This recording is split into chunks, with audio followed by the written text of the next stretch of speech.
What should have been Lovers' Day in Nigeria, February 15, turned out to be a moment that Nigerians will never forget in a hurry. It was the day the lecturers' union in Nigeria went on an indefinite fest. It started as a warning strike, and just as the government decided to be adamant, it's taken us more than 5 months, and the teachers' union is still on strike.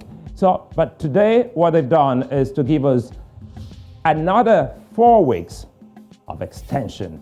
That's on the one hand, and Nigeria has to deal with issues of security, issues of the economy, and a whole lot. Today, on the square, I'll be joined live from Dallas, Texas by Ejike Okpa, who is a global affairs analyst. We'll be talking about education.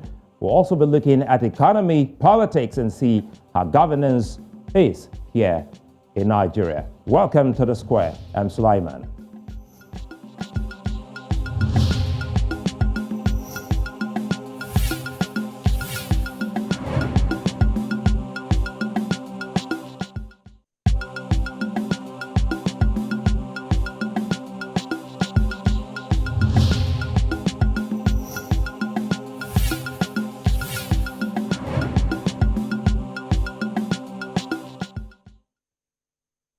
The Nigerian economy is in dire straits. The point is far from impressive, and they indicate a country struggling to stand on its feet.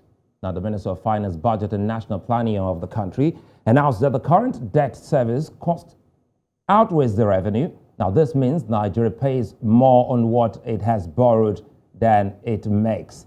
Now, the NNPC Limited also announced that what the country pays for fuel subsidy is more than its revenues from oil. Now, these are indicators of a grim economy. Nigeria's debt service cost was 310 billion naira higher than its revenue in the first quarter of the current year. Now, petrol subsidy also surpassed oil and gas revenues by more than 210 billion naira. It tells one thing: Nigeria is operating on deficits. Nigeria's excess crude account is in thousands of dollars, and that's potentially dangerous. Now, the fall of the naira has been steady. Inflation has been an ever-present Nigerian problem, and political solutions and ideation look to be the ultimate. Now, with the 2023 presidential election ahead and economic and security challenges affecting the country, what's the way forward? Many are asking. What can Nigerians look up to? Ejike Okpa, good to see you, and thanks for your time, and welcome to the square. Now, Thank you. Well, not a good moment for Nigerians to smile, but the good thing here is that people are asking questions. Is it about the docility of the people or the leaders? But what do you make of the current academic problems? Let's start with that. Education first, and that's why you're here with me. Looking at the problems in Nigeria, what's the ultimate solution? Well, thank you again for having me on your show. First day of the month, August,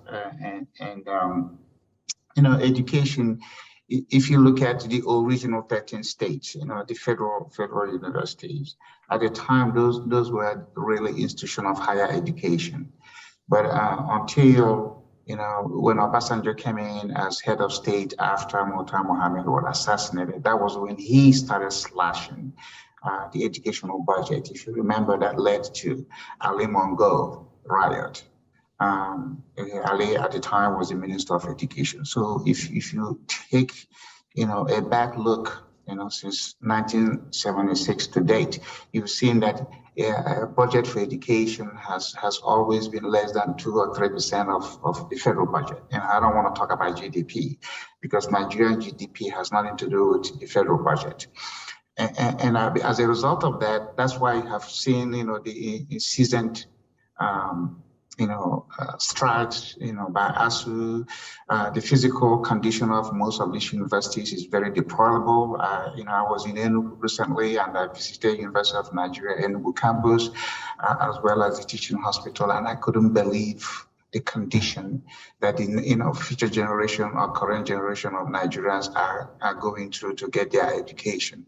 If there's anything, and every country should invest in that, because when people are educated, assuming it's an effective education, not just to go through a process and be handed a paper, but to have a mind alteration that makes them want to know, hey, this ought to be better.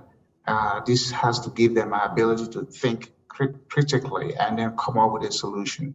The thing with Nigeria is the solutions are there, but they just don't want to do it.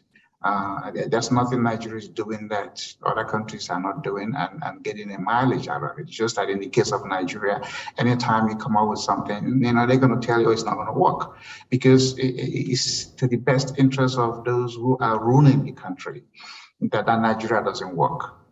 That's why you will see ministers and the so-called rich Nigerians, and every year they go to graduation parties abroad and flash pictures of their kids graduating. I mean, that's a shameful thing.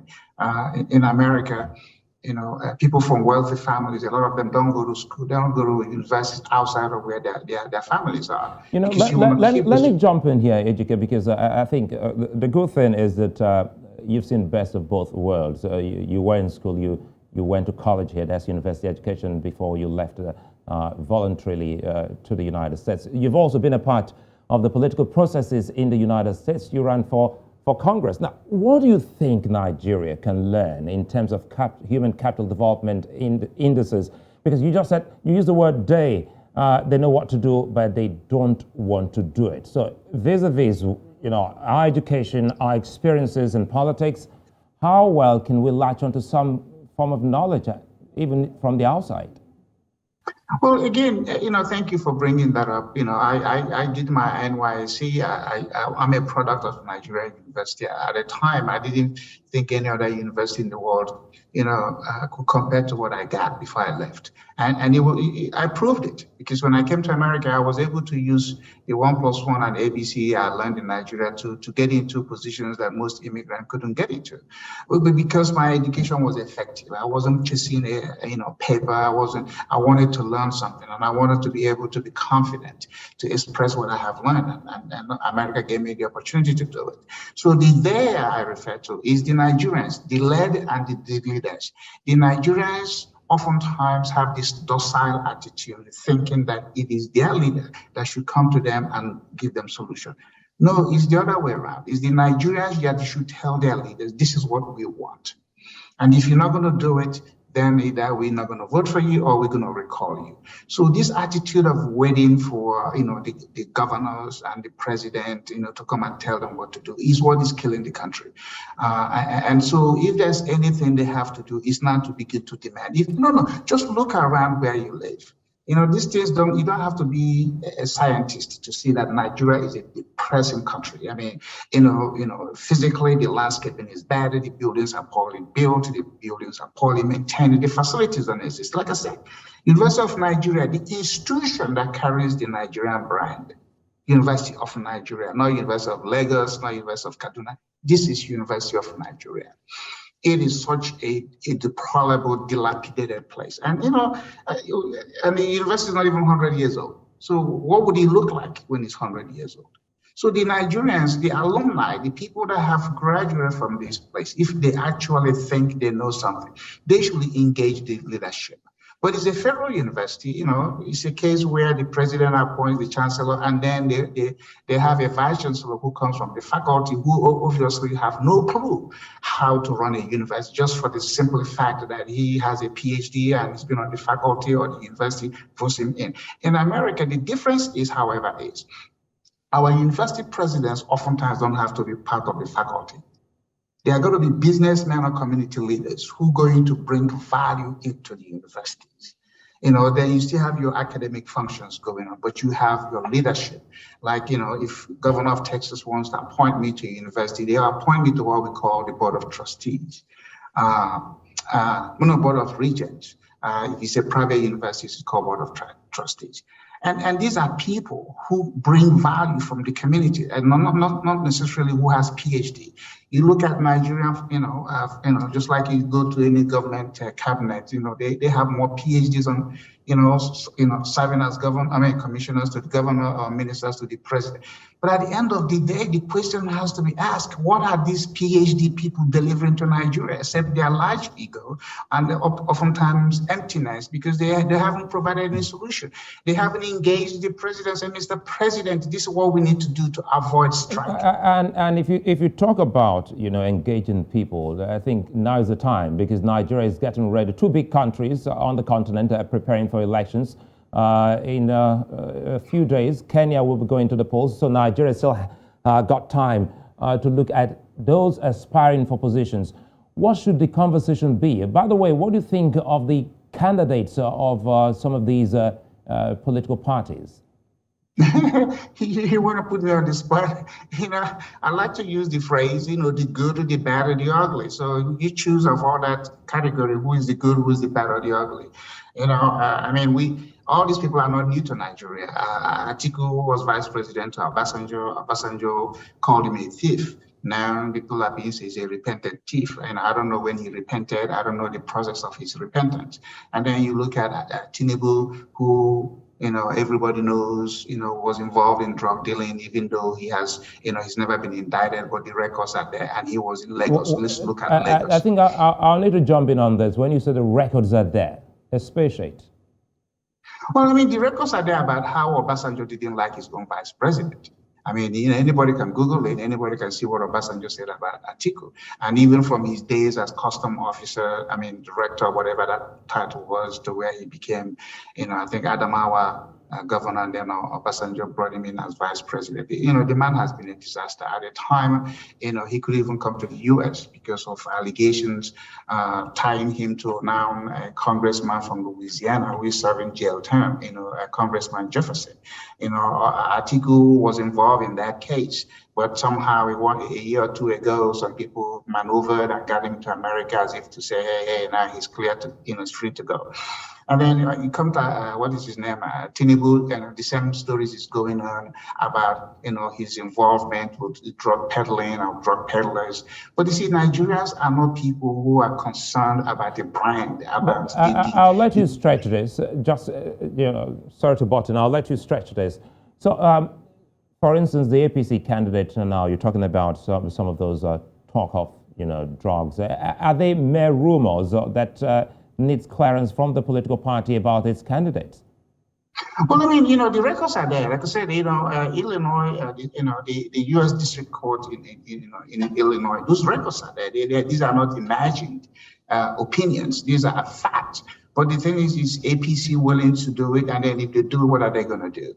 And so what you have to now recognize is if Tinubu were to emerge as president 2023, chances are going to be there will be a reaction from Americans, to tell any president, are you going to welcome a drug dealer, even though he was never convicted? So that again, it's beyond him as a person. We're talking about the overall damage. I take you back again because we're on live television, and perhaps this is almost the very first time we're getting to hear someone categorically say this, that the records are there.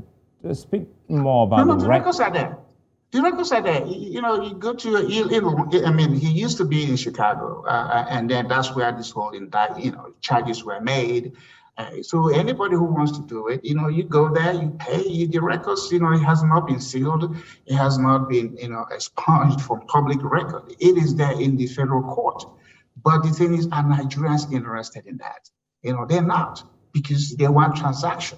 They're feeling good. Is their man, is their tribesman, it's probably somebody who's going to, reward them with some kind of stuff.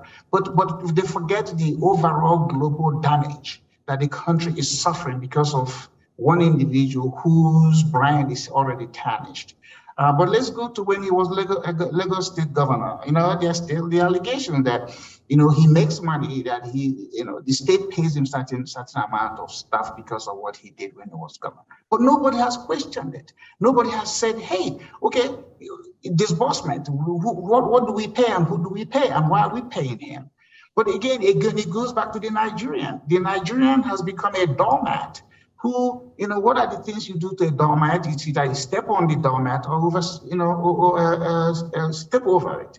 And they do these things, forgetting is their commonwealth that are being squandered by a few people.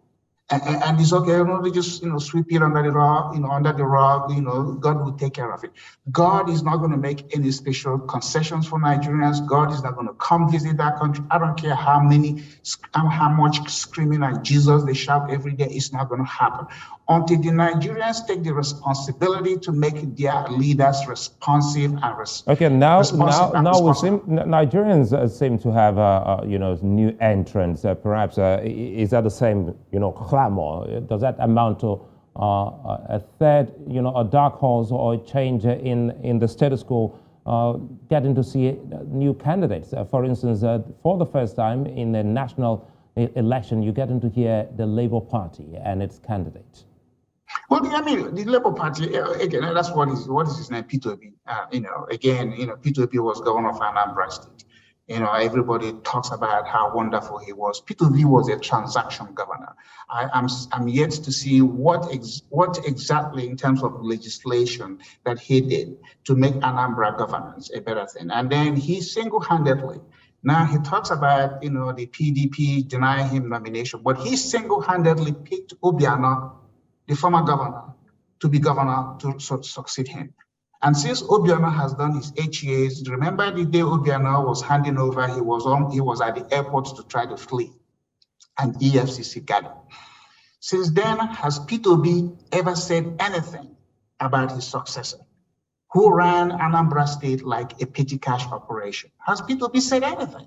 Has he condemned him? Has he said, I am disappointed or saddened by, the reaction Anambra people are having? So, of all these three candidates, it's very, very unfortunate. This is what Nigeria of 200 million people have to, choose from. Who knows? Maybe, when they get on that seat, they will do a better job. But they are very shallow. Not Atiku, not P2B, not Tinubu. These people have not addressed the causes of the symptoms Nigeria has. They have not spoken about the sort of rules and regulations that needs to be introduced, entrenched. So Ejike, where does that leave Nigerians? It leaves Nigerians to hopelessness. They're going to get excited because now everybody's aligning to see, hey, their man is going to win. And of course, business as usual. Let's say even P2B wins. P2B party, I don't even think anybody is going to become a senator or governor under the Labour Party. So they chant about him because they say, he's better, he's the good out of the bad and the ugly. But he has no structure. He has nothing. He has not said anything that is going to say, this is how Nigeria is going to turn around. He talks about going to all these countries and making lousy examples. But he has not really come down to say, the Nigerian constitution is an enabling constitution that allows the type of government that goes to bad government. Let me give you a solution. If any one of these candidates really wants to be taken serious, this is what they have to say, okay? First of all, the governor should not have to use the state money as they wish at their will, okay? There should be a percentage. If your state budget is $1 billion, which many Nigerian states don't have, the government house should be run with no more than 2% of that budget. How much is that? $20 million or $10 million. That's what the governor gets with his staff. And then every other, anything left that goes to recurring expenses, of course, you have to pay for that. And anything that goes to capital expenses then has to go to the various ministries that handle like roads, education, health, and so on. And not the governors awarding contracts. Let me ask you, since 23 years, they have experimenting with this model of government. Have you heard of any commissioner, any ministry awarding contract? It's always the governor. So what the governors do is what? They are contracting people. And oftentimes it's their wives, it's their family members, or their friends. And each time any one of them leaves, there is not an experienced contractor that can pick it up. And that is what is destroying Nigeria. We're linking this now, bringing some perspective into play here, talking about politicians, and now you're not excited. You just have said Nigerians haven't gotten a better deal going into the election. The economy is looking very, very bad. The Russian-Ukraine war has had such an effect on world's food channels. And some are saying that countries like Nigeria should have been able to react to those shocks. And the finance minister has also said something, ugly about the nation's economy. And there you also have the oil company that has metamorphosed into a limited company, NNPC Limited. Now, let's put this with the debt burden of Nigeria and speak to how Nigeria can actually get out of the economy logjam. How can Nigeria improve on its economy despite these problems? Look, I think the Ukraine-Russian thing is an excuse for Nigeria. Without that, they could have found something else. To now, blame it. We're part of the global economy, but to the extent that you're part of the global economy, you still have to be sensitive to your own local needs and do the best you can. Self-preservation is the first order of business. So as much as everybody is, kumbaya, we still have to say this is for Nigeria, and Nigeria's interest has to supersede that of anybody. And so far, it's not happening. The Minister of Finance, again, she does it at, she's doing anything she's doing to please Buhari or whomever appointed her, because she's not a seasoned financial anybody. She doesn't even know. She doesn't know what she would do to stabilize the naira. Even if oil is selling at 200 million barrel, $200 per barrel, I don't think Nigeria will get out of it until the physical and the monetary policies are tightened such that one individual cannot take advantage of it. And then Nigeria can begin to see how the naira, deficit and debt. America is a deficit country. I mean, deficit in the sense that, hey, we never have enough from our own revenue sources to match our debt. I mean, our budget. So that's a deficit. So we have debt is good. Debt is good. If you're a student of economics or financing, you have to have debt. What matters is the attitude to the debt, and if the debt is relevant for the overall economic development of the nation. So, the cash economy is a very limited economy. You can't do a lot with cash because cash is finite, while credit is elastic. And in that elasticity of credit, you look at the rubber band principle, expansion and contraction. So you have to be able to go in and out depending on what is going on in your own country, in your region, and then in the world. So in other words, I jump in again, apologies, I'm looking at the time, even though this conversation is going to span into weeks and days, looking at developments in Nigeria and other African countries. Ejike, it seems African countries are struggling, listening to you, now, especially in the face of lending challenges and the expectations of the World Bank. How can African countries, including Nigeria, I see you chuckle there. How can African countries, including Nigeria, tackle these overriding influences like the World Bank? When Jonathan was there and Ngozi Okonjo-Iweala was a coordinating minister and finance minister, did you know Jonathan had an office in the Aso Rock for a World Bank staff? Did you know that? Why? The World Bank is not a deposit bank. The World Bank is an institution supported by members. It's donor nations. Actually, if you look at their website, it's worldbank.org, not worldbank.gov.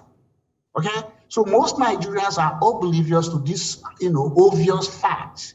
The World Bank is an institution that, came about after, during the World War 1940 something, to respond to what was going on in Western Europe. So now by default, it has extended its tentacles unduly to poor nations who don't even understand the structure of that institution. And so now, the World Bank, lending capacity is somewhere about $70 billion. Okay? Have you locked that number in your head? 70 billion. For 100 or so countries, they still have influence. And 54 of those 100 or so countries, 100 or so countries, 54 of them are in Africa.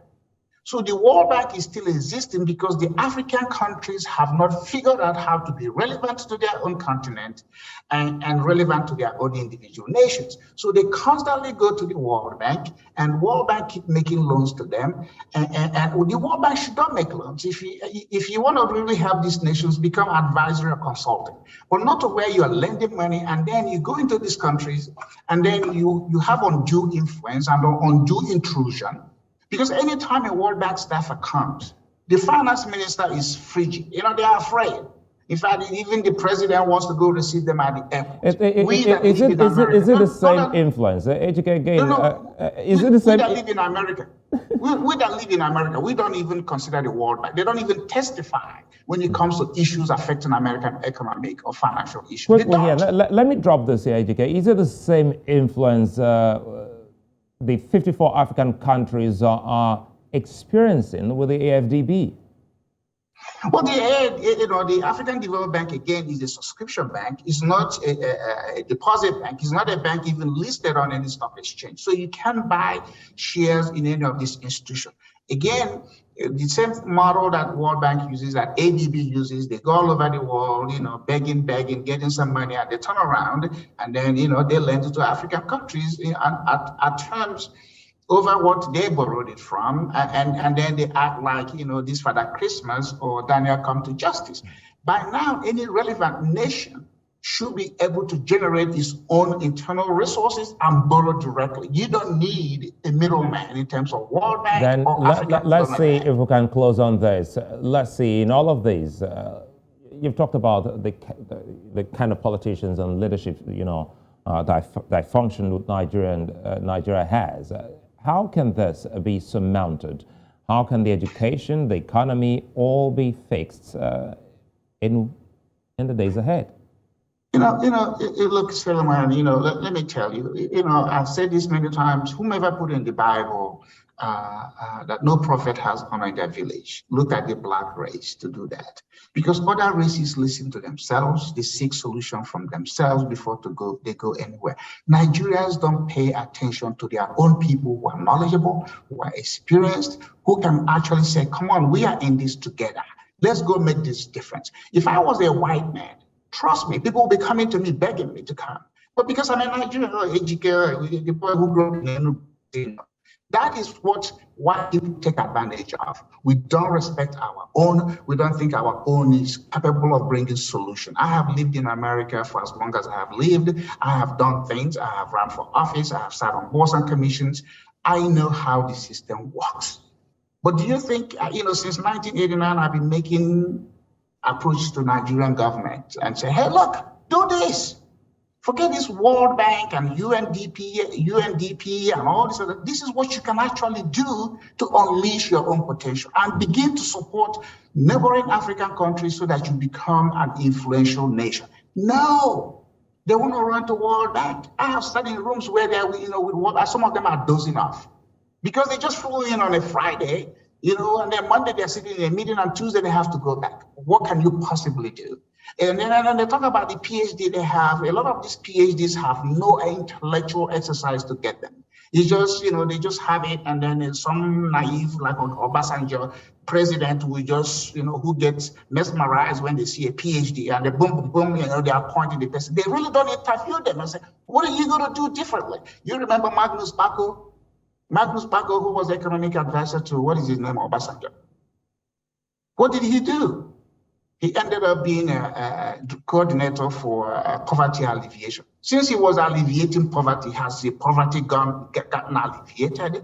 Because again, it was done on transaction basis. There wasn't any policy. There wasn't any transformative agenda behind that program. Well, Obasanjo himself didn't know it, and then subsequent president didn't know it. And so Nigeria has been losing value. The Naira has, where the Naira is now, less than $1,500 makes you a millionaire in Nigeria. Is that what Nigerians should be happy about? Well, I think this, Ejike, we can go on and on with this conversation. Apologies cutting you there. We can go on and on with this conversation. Certainly we'll be back again looking at this conversation. But just for laughs, asking about Magnus Bako, I think that was the time they had this keke. That was the advent of keke napep. He was the guy that brought the tricycle. So, Ejike, I got to let you go now. Thank you for your time. Thank you for your time. Ejike Okpa, Global Affairs Analyst, speaking live from Dallas, Texas. Coming up, the security situation in Nigeria getting more dire by the day. Kabir Adamu joins me after now.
Well, if you just joined us, you're watching VSA here on News Central Television, broadcasting live to 54 African countries and beyond.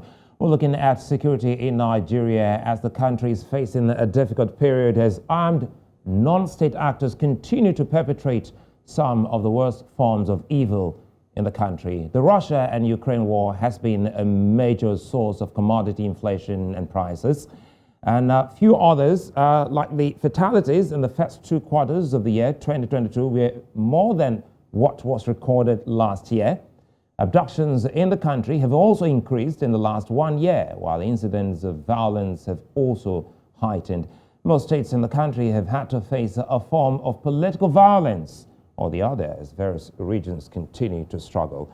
Now, the southwest parts of the country have seen more abductions in recent time, while the southeastern parts have had increased fatalities and abductions. Kabir Adamu, founder and chief executive officer, Beacon Consulting, joins me now. Kabir, good to see you and thanks for your time.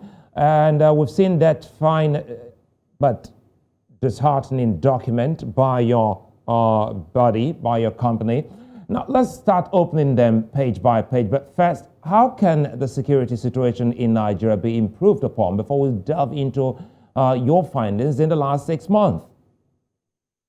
Thank you, Sulaiman, and I'm delighted to be on the Village Square again. No doubt, as we go into the campaign season in about a month's time plus, I doubt if there is any issue that is of significance to Nigerians like security. So I appreciate your question, and I think it's something that should drive the narrative in the 2023 elections. There are gaps within our security architecture that are being exploited by non-state actors to perpetrate almost all the security threats. So one of the best things to do is to block those gaps, and the best way to block those gaps is to decentralize security, enhance the involvement of the states in security as well as the local government, so that there is adequate security presence and the gaps that currently exist no longer exist. So that's number one. Number two is to have some form of a monitoring and evaluation within the security sector, so that there is accountability and there is responsiveness, where officials are given any task or mandate, as the case may be, if the constitutional mandate of that particular department, so let's use customs or immigration as an example, which clearly is border protection and management. So where there are gaps and failures in that, they are held responsible. Right now, we kind of put that burden on the military. Almost all the entire burden of security and defense is put on the military when we have like 27 ministries, departments, and agencies in security. The third one is to enhance implementation of our existing policies, strategies, operational documents, name them. In my honest opinion, I don't think we implement up to 30% or sometimes even less than that of some of these documents. So we spend time and money, creating them. We launch them, with sometimes millions of naira, and then we just dump them there, and we never bother to use them or even evaluate where we are in their implementation. So using terrorism as an example, we have a national counterterrorism strategy. In fact, we've even gone ahead to appoint a commander counterterrorism. But if you do a poll today in Nigeria, I'll be surprised if maybe up to 1% of Nigeria do know that there is a commandant counterterrorism, and who every month we pay money to, and I'm sure he's got a budget to run his office. Likewise, you can pick several other components of our security strategy. There are individuals there that exist, but frankly, all they do is collect money at the end of the month, but we don't see any contribution to that. Fourth point is the role of the National Assembly, both in terms of legislation, oversight, as well as the budgetary allocations that they do to these organizations. I think perhaps because of our military history, the National Assembly, unfortunately, is not playing that role as it should be. And a good example is just to compare what happens in the US. If there's a congressional seat hearing, you see how the whole country is, interested.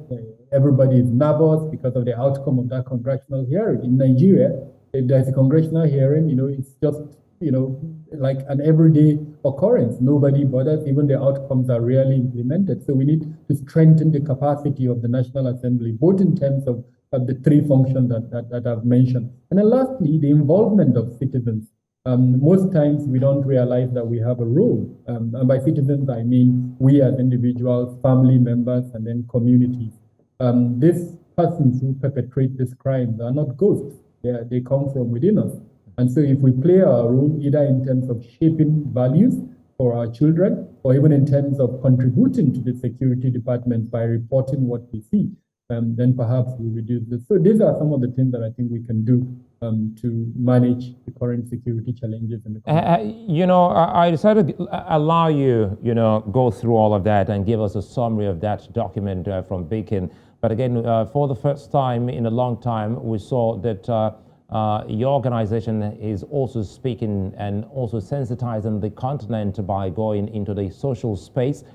Let us in on some of these key things. Are these also documents available for the governments in the country, talking about the state, federal, and maybe local authorities?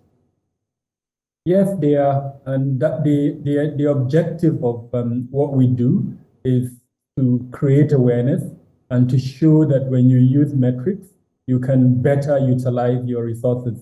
So as an example, when you rolled out the figures that you mentioned at the beginning, we know from a very casual look at the heat map that we created, we can see the locations where there is a concentration of, so if you use abduction as an example, we know that the North Central and Northwest, in fact, in particular, we can pick out Kaduna, Niger, Katsina, Zamfara, and to an extent Sokoto State, and say these are the locations with the highest rates of abduction.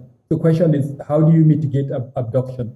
What are those resources that you need to deploy to mitigate abduction? Now, as a manager or as someone heading, let's say I'm the National Security Advisor, that kind of information would allow me to deploy these resources in a more meaningful manner, as against just deploying not on the basis of any facts or metrics like that. So that's one very good way of using that. Another good measure of these metrics is that it allows us to see success and failures.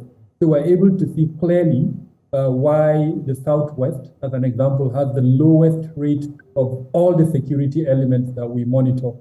Even though, unfortunately, in the last few months, we've seen an increase in criminal activities in the Southwest. But on a general basis, we know that. And so we now ask the question, why? And then we're able to determine on the basis of the platforms that the Southwest has an example on ground. Kabir, let me jump in here. I hope you don't lose your train of thoughts. You said something about blocking the gaps. And now, we've seen, one strike, two strikes, and a repetition of strikes in same places in the country. For instance, in Ondo State has seen 2 attacks in recent times, and we've seen the same in other parts of the country. How is it that these gaps you spoke about are not actually blocked? Well, let's start from when I was mentioning in my recommendations, I talked about accountability and responsiveness. That's your answer, really. When in the case of the Owo, I hope I'm pronouncing it well, incident, I'm not aware that a single official, whether at the federal or state level, has been held accountable. And with due respect to all the key players, both at the federal and the state level, it's easy for the governor to point a finger at the federal level, but what has he done on his own to hold the persons who have responsibility for security, not the federally appointed one, accountable? When there are failures and over 40 persons die, and you don't hold anyone accountable, rather we politicize it. And unfortunately, did you say the governor? Because the gist has always been that these governors are mere leaders, political leaders who can't actually command the structure of security in their states. And I'm happy you used the word gift. The reality is, no, they are not. They are chairmen in their various states of the State Security Council. They sit and chair that council, and all the public federal security departments are members of that committee. I know they cannot direct them to conduct operational issues, but during those meetings, they discuss what they want to happen, and in most instances, they're able to get that done. What they can do is to instruct, for instance, a commissioner of police or a general who is heading a particular military platform in their state to go and carry out a specific action. But during those meetings, they can agree on the framework for certain events, and those events will happen. The challenge is that those members of that state council will have to go back to their various heads of ministries, departments, and agencies to get approval to conduct specific operations. But there are ways to go around that. And a good example is Lagos.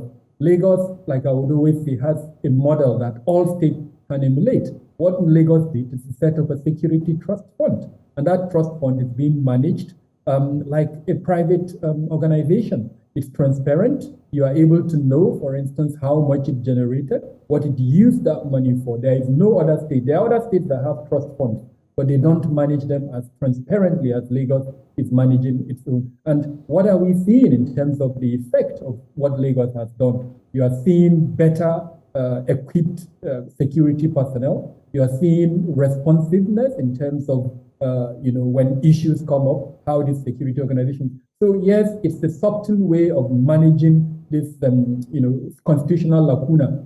But I mean, any governor, for instance, that says he's just, a stooge, he doesn't have any operational, influence over the security organization, then I say he collects his security vote. He uses it in a very, non-transparent manner, and yet he complains. If he's serious, let him reject that security vote in the first place. Then we would know, for instance, that he doesn't want anything to do with security. He's allowing it to the federal issues. That's number one. Number two, if our governors are serious, the arm of government that has the capacity to change the laws is the legislature. And you'll agree with me that almost all the governors have control and influence over, especially the Senate, and in fact, even the House of Reps. So if today they want something to be legislated upon, believe me, it will take just 3 months before that thing is legislated upon. Now, in the Fourth Republic, we're into about 20-something years in the Fourth Republic, governors have not made that attempt to change this constitutional lacuna that has made our security to be centralized. So I'm hoping that in 2023, the governors that would emerge will understand that this is an issue that requires urgent attention and that we should see some elements of the decentralization. And there's also the talk of ungoverned, apologies again, ungoverned spaces. I'm trying to see how much we can actually take out the basket. Ungoverned spaces, which looks to be a very important thing in tackling terrorism. Speak to us about that. So in almost all the locations where you have both terrorism and banditry, that's they are different, and even though I know sometimes in Nigeria we speak to them of them being the same, they are different. You have ungoverned spaces where these gunmen, whether they're terrorists or bandits, hide, where when they kidnap their victims, they keep them. I mean, it's not easy, Sulay, to keep 100 people or even 10 people or 20 people. Imagine a situation where we don't have ungoverned spaces, and then they attempt to abduct 10 people. I cannot imagine where they're going to keep those 10 persons for, in the case of Kabir State, where they abducted students of a secondary school, it's almost a year plus that those students are still in their hands. And so the key to solving both banditry and to an extent terrorism is solving this issue of having ungoverned spaces, forested parts of our country, mountainous parts of our country, that you don't seem to have government presence in them. Now, again, there's a constitutional lacuna here, because most of these forested parts belong to the states. And like we discussed earlier on, the states don't have absolute control over the security agencies. Now, what I had advocated in the past is for some out-of-the-box thinking, novel arrangements. There are multilateral platforms, because of the attention the world is giving to climate change, that allow funding and support for the protection of biodiversity. So any state that is interested and that is able to, use its resources, especially its thinking capacity, can go to this platform, such as the Commonwealth. I'm aware that the Commonwealth has a fund that would support some form of biodiversity protection. Now, what that means is instead of allowing these spaces, this forest, to become ungoverned spaces where gunmen hide, you can turn them into a lot of economic ventures activities. As an example, you could turn them into tourist sites. You could turn them into economic sites for whatever, name them. Just a protected site where you could have does the dreaded Sambisa fall into what you term ungoverned spaces? Yes, it is. It belongs to Borno State government, at least the component of it that's in Borno belongs to Borno State government. And yeah, it's part of those ungoverned space. We don't know what happened. I mean, the literal definition of an ungoverned space is that it's the no man's land. And that's exactly what the dreaded Sambisa forest is. And I can tell you nothing less than 13 to 14 such ungoverned spaces in the north central and northwest of the country that are even bigger than Sambisa forest, and that unfortunately could pose bigger challenges than Sambisa forest. So Kabir, let's start looking at some other resolutions you penned down in that document. You've also spoken about the overstretched military. Where does the police come into all of this? We also have the other agencies and the private security agencies. Is Nigeria at war? Yes, and in different fronts, unfortunately. I've talked about the conflict that terrorists are engaged in with the state security forces. Bandits are engaged with conflict. Now, war is not being used because it's an internal issue, but in terms of the number of persons that are dying, in the report that you referred to, we showed that over 6,600 Nigerians have been killed in the first half of this year. Now, that means at the end of 2012, if nothing is done to change that trend, we're going to have 12,000 people killed in the country. And believe me, that makes us either number one or number two, or maximum number three in terms of the fatalities across the world. No other country has such unfortunate records. So yes, we're at war. Even if we don't say it, the reality is that we're at war. Now, I mentioned earlier on that there are 27 ministries, departments, and agencies that are involved in security. 19 of them have the capacity for both law enforcement as well as defense purposes, such as the military. Now, unfortunately, perhaps because of our military past and the legacy that we have inherited from that military past, a lot of us see the military as the alpha and omega for security purposes. So a governor would not allow the military to be deployed out of his state, and he's a democratic governor. Or in certain instances, and this one pains me, a governor is making a speech, and you see around him the military. You don't see other civilian security departments. I mean, what other part of the world do you see that? And even as of today, it's still happening. So we as a country have unfortunately propagated this heavy involvement of the military in internal security matters, when in reality, it is not their core responsibility. Now, there is a clause in their mandate that says the president can deploy them in certain matters to support the security agencies. But what they are doing is not supporting. They have actually taken over the roles of these civil security departments, especially the internal security.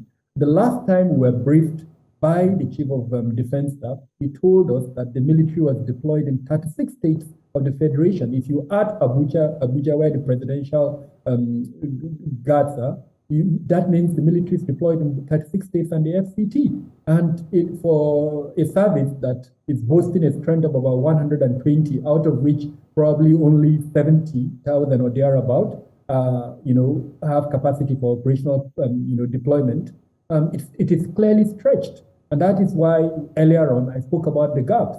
The best way to manage that gap is to allow the other agencies to take over their responsibility. The police needs to take over the lead role in internal security matters. It has to be supported by the others, such as the customs, the immigration, border protection. No matter how strong your internal security measures are, if your borders are porous, then the situation that we have today will have. How many of us actually interrogate the role of the customs and immigration in terms of the current security challenges that we have? Name them. So we can pick each and every one of these, the 19, or even extend it to the 20, 27, and find out the gaps that exist in them that allows the current situation to exist. So the best way to change that is to enhance monitoring and evaluation so that we have a global picture. And this is the responsibility of the coordinating elements. I'm sorry I'm going into different areas, but they are all related. There are coordinating elements within this security architecture. The Office of the National Security Advisor, the Minister of Defense, Minister of Interior, Minister of Police Affairs, and then 2 departments within the presidency, the Chief of Staff to the President and the Secretary to the Government of the Federation. Each of them have coordinating roles within the security agency. So we need to have a global picture where all of these 27 feed into our common objective. And that common objective is provided by the National Security Strategy. What is the strategy? To enhance human security. How do you enhance human security? Let me put on my car and drive from Abuja all the way to Lagos without any security. I certainly do hope that we can stay on this conversation, Kabir, Adamu. I'd like to thank you for your time, for being such a nice comment, and thanks for obliging us a peek into that very important document on the security situation in Nigeria in the last 6 months. Well, it's a wrap here on The Square today. We'll be back again to look at what's happening in some other parts of the continent. Join us again.